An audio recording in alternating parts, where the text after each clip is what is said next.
From local cinemas to local football now. 2 years after a heavy defeat by arch-rivals Malaysia, Singapore's youth footballers are on the road to regain respectability.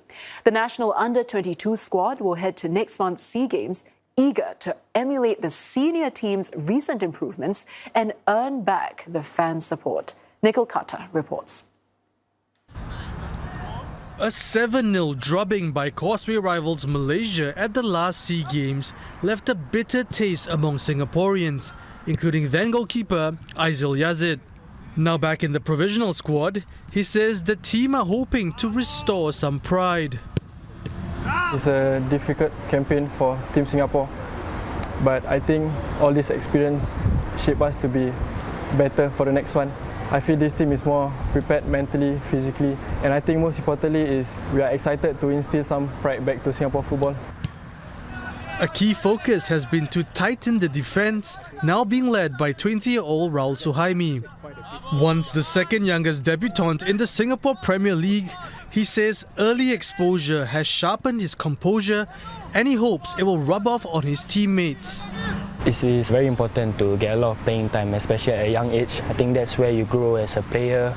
That's where you'll be more matured, both on and off the pitch. I think that's where you gain the experience. You learn from your opponents, even from your teammates.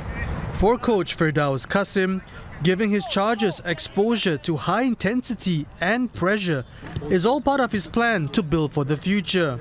Even though his team endured 3 defeats in September's Under-23 Asian Cup qualifiers, his target for his players is clear for the SEA Games. As much as we want to do well in these SEA Games, but we also have a bigger objective with the 2029 SEA Games in mind, and these are going to be a core players. You cannot run away from results. You have to do your utmost best. We will definitely go into the game with the pure intention to win. This is first and foremost. Singapore is sending its youngest ever football team to the SEA Games with an average age of just under 20. Captain Amir Shafiz says the team are fired up to prove they belong after getting the nod to compete only after an appeal. I definitely demand a lot from the players, also myself, because I'm no bigger than the team. So for me as a team, we have to prove ourselves and prove and the people that we are capable to compete with the other countries and also be determined. For this year's SEA Games, things are going to look a little different. Instead of the usual format, the 10 countries will now be split into 3 groups, with Singapore landing in one of the tougher ones with 4 teams. Only the top team from each group and the overall best runner-up make the semi-finals. But here's the catch.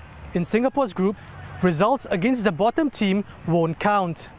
So every point matters, and Singapore will need to have more than one big result to keep their qualification hopes alive.